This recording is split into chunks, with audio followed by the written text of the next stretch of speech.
CPIM Santirbazar মহকুমা কমিটির পক্ষ থেকে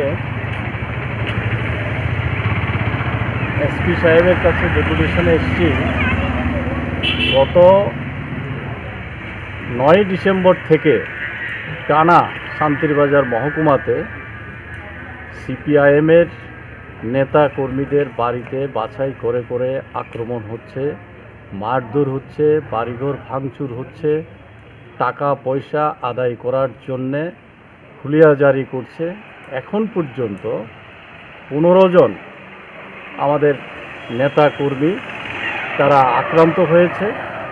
এখন অনেকেই বাড়িঘর ছেড়ে চলে যেতে বাধ্য হয়েছে, হাসপাতালে চিকিৎসিত হচ্ছে, শান্তিরবাজার হাসপাতালে যেতে ভয় পাচ্ছে, কেউ আগরতলা, কেউ উদয়পুর গিয়ে চিকিৎসা করতে হচ্ছে। এরকম একটা ভয়াবহ পরিস্থিতি এই শান্তিরবাজার মহকুমাতে চলছে। এগুলি নিয়ে আজকে আমরা এসপি সাহেবের কাছে এসেছিলাম। আমাদের দুজন পার্টির নেতৃত্বের ফোন ছিনতাই করে নিয়ে গেছে, একজন সঞ্জীব পাটারি, আরেকজন হচ্ছে সুমন দের।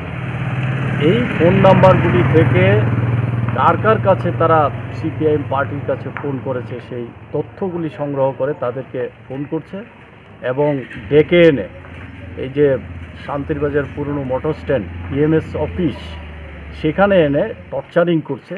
এটাকে একটা টর্চারিং চেম্বার হিসাবে এখন ব্যবহার করছে। এই সমস্ত বিষয়গুলি আমরা এসপি সাহেবকে জানিয়েছি। একটা টেলিফোন নাম্বার থেকে বারবার যে ফোন আসছে, এই টেলিফোন নাম্বারটি আমরা দিয়েছি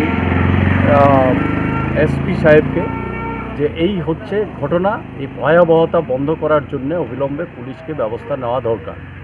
শান্তিরবাজার আমাদের মহকুমার পার্টির নেতৃত্বরা, পার্টির মহকুমা সম্পাদক আশুতোষ দেবনাথ, শ্রীমন্ত দে, তারা বারবার পুলিশের সঙ্গে যোগাযোগ করে নাম ধাম এই সমস্ত জানিয়েছে, কোথায় আক্রান্ত হচ্ছে। পুলিশ গিয়েছে দু একটা জায়গায়, কিন্তু কোনো রকমের ব্যবস্থা না নেওয়াতে এই সমাজ বিরোধীরা, আক্রমণকারীরা, দুর্বৃত্তরা সরাস পেয়ে গেছে, আরও উৎসাহিত হচ্ছে। এই ঘটনাগুলি আমরা এসপি সাহেবকে জানিয়েছি।